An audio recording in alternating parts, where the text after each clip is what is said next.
Hi Bonner, I'm just riding my bike up Provo Canyon, and it's kind of interesting that I can ride my bike and shoot video at the same time on a cell phone with a camera that's better than a $70,000 video camera that I started doing videotapes on years ago. That's what it cost when I worked in the media. Anyway, I've been thinking a lot about you lately and hoping that you're doing really well. Because you know I love you, Bonner. You're my brother and my father and my mentor and so many things you've done for me over the years. I've been thinking about the time we spent in New Zealand that one time. I don't know if you remember that, but you know, we kind of put together a couple of papers at this conference. It was a do nothing conference because when I say do nothing, it didn't get us to tenure or anything like that. But it was a conference that the university would pay for us to go to in New Zealand, and then we piled on a whole bunch of other things. So we flew down to Auckland, and we flew in a few days early, and we went out to Ruapia, I think it was. You could drive on the left, or at least you said you could. You didn't do a very good job of it, but we drove out and went to the hot springs, you and me and Louise Ellis. And then we went back to the conference, and we presented our paper, but remember there was a volcano that erupted. And when the volcano erupted, they closed all of the international flights coming into New Zealand, so nobody from the conference could come. And so the conference, it was going to be a 5-day conference or a 4-day conference, turned into a 1-day conference, and it was over really quickly. So I was back in my hotel room, and you and Louise Ellis were staying somewhere else, and you came pounding on my door. You came knocking on my door, and you said, "You got $150? You got $150? And I kind of barely did. I mean, it was a tough financial time for us. And I said, yeah. And you said, okay, I got us tickets to go down to the South Island. And so we, the next day, got on it was a package deal. We flew down to Christchurch and then over to Queenstown. And in Queenstown, we stayed one night, 2 nights actually, ultimately, but one night, the first night, got up really early the next morning and took a bus tour all the way down to the Milford Sound. And then from the Milford Sound, where we went up all through the different ecosystems and down through that really steep tunnel, and then all the way down to the Sound. And we got on a ferry and went out in one of the most beautiful fjords you could ever experience on the planet. Came back, and because they were like 20 hours of light during the day, it just felt like the longest day ever. But we left, I think, about 5 in the morning in the daylight and got home about 11 o'clock that night or 10 o'clock that night or something. And remember, you said, well, we got to go find some dinner. And the only place that we could find open was this Maori restaurant. And, you were all excited to have Maori food. So we go into this Maori restaurant, and it's a buffet. There are only about 10 people eating in the restaurant, but it's a buffet, and it has a floor show with some Maori singers. And they look just like they came out right out of the Polynesian Cultural Center. And sure enough, they did.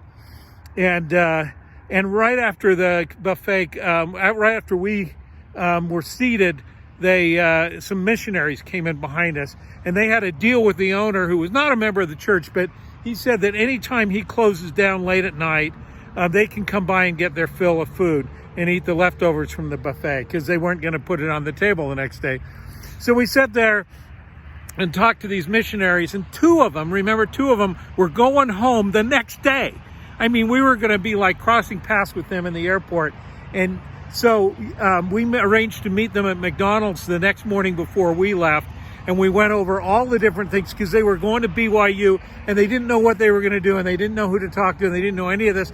And so you and I sat there at McDonald's in Queenstown, New Zealand, and did advisement and counseling to these 2 young missionaries who were so relieved to know where they were going to go when they came back and to actually know somebody. Of course, then the next day we flew back to Auckland, and then from Auckland we flew up to Samoa, and from Samoa we had another grand adventure, and that'll be the subject of my next videotape. Love you, Bonner. Take care. So this is the only picture I could find from our New Zealand trip, but I'm sure I got a bunch of them somewhere. This is actually a photograph taken with a camera and not a cell phone.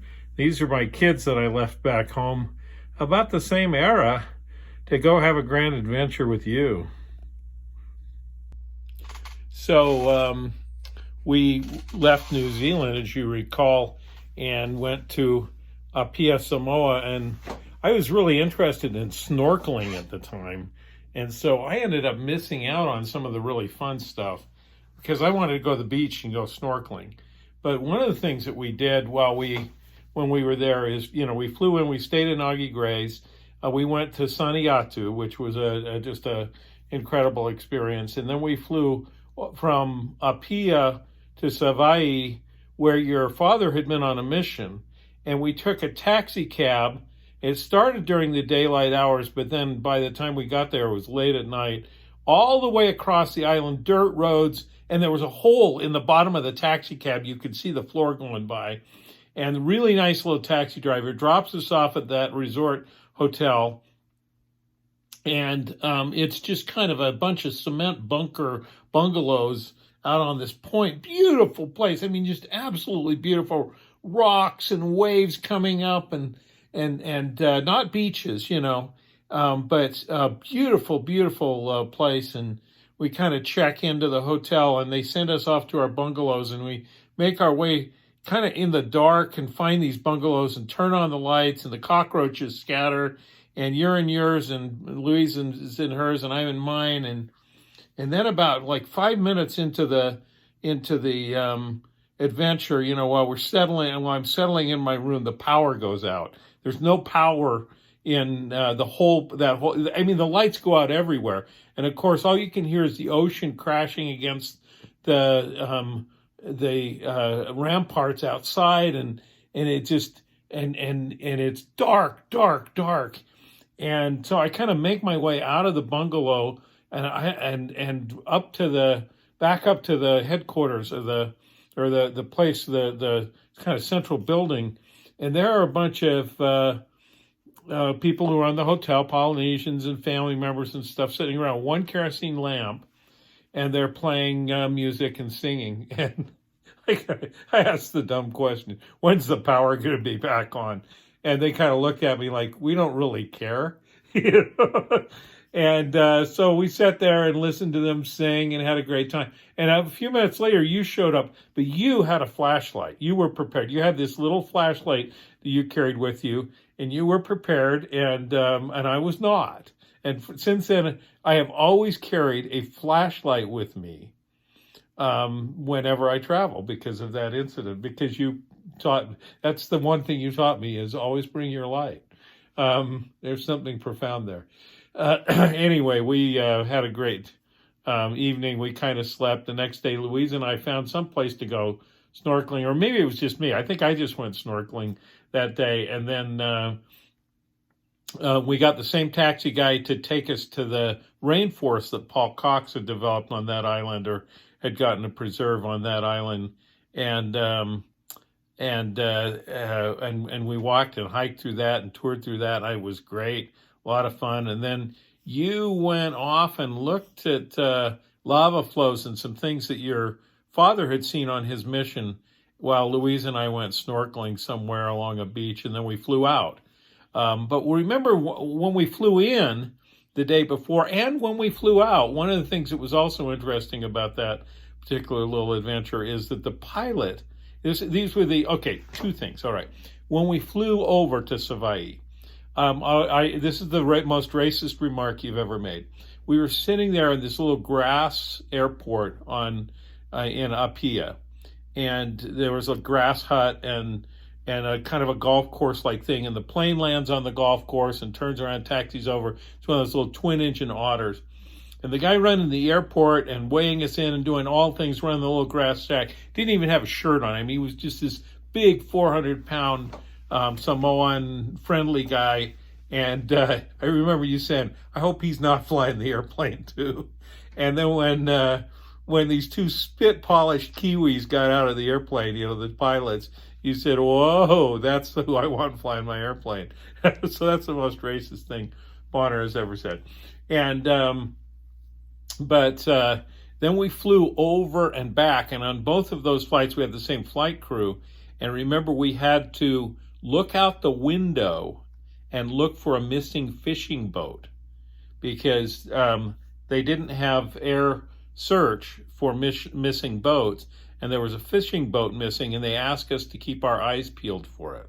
So that was also something interesting. Of course, we went back, we stayed another night at Augie Gray's. The next day, we flew to Hawaii, and on our way to the airport from Augie Gray's, we passed this little building, and we kind of laughed about it. This little two-story building. On the top of the two-story building, there was an office, a little office. It was kind of a strip mall thing, very small, subtle, and it said Samoan Olympic Team headquarters, world headquarters or something. We kind of laughed about that because we didn't know there was a Samoan Olympic team. But when we got to the airport, the Samoan Olympic team was on their way to the Atlanta Olympics. And they had 3 team members, and 2 of them had already been disqualified from their events, but they got to march in the parade, and they were just going to march in the parade. And one of them who had trained was a track star or something from who went to school in the U.S., and he had qualified, and they were just giving them, all 3 of them, a hero's send-off. Anyway, love you, Bonner.